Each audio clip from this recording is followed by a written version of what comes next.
Hi, I'm Mike Tenney, host of Pop Culture Catechism on Awaken Catholic, and this is Awaken the Word, a reading from the Holy Gospel according to Luke. Now, Jesus was teaching in one of the synagogues on the Sabbath, and just then there appeared a woman with a spirit that had crippled her for 18 years. She was bent over and was quite unable to stand up straight. When Jesus saw her, he called her over and said, "Woman, you are set free from your ailment." When he laid his hands on her, immediately she stood up straight and began praising God. But the leader of the synagogue, indignant because Jesus had cured on the Sabbath, kept saying to the crowd, "There are 6 days on which work ought to be done. Come on those days and be cured, and not on the Sabbath day."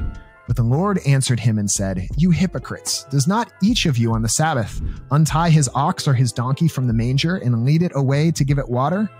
And ought not this woman, a daughter of Abraham, whom Satan has bound for 18 long years, be set free from this bondage on the Sabbath day?"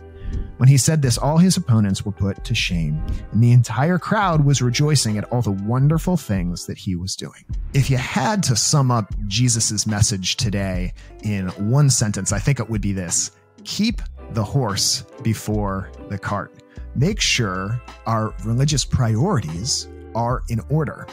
Jesus heals this woman who's been crippled for 18 years. That's amazing. That's a miracle. And all this synagogue official can worry about is a technicality, that he did it on the wrong day. And Jesus is frequently criticizing the scribes and the Pharisees and the lawyers and the Sadducees for this sort of rigorism, where he's saying, look, you have this ritual worship, and that can be beautiful. That can be very beautiful, as paying special attention to how you worship God.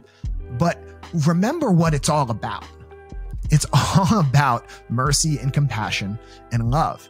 And Jesus, and really the God of the Old Testament all through up to this point, is all about how God's love for us should be reflected in our love for God and our love for other people. And God throughout the Old Testament says, look, if you're not treating one another with justice, no matter how many sacrifices of animals or grain offerings you make, I'm not going to listen to you if you're not treating one another. That's the sort of sacrifice I want, is a sacrifice of compassion.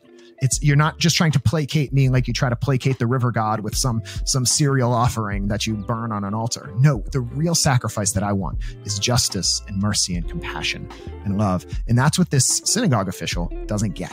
So let us have great humility and pay great attention to the things that we obsess about and think are really important. Let's make sure they really are God's priorities. And if we find ourselves in a place where this woman is, where it's a place of suffering, let us patiently wait for God to deliver us.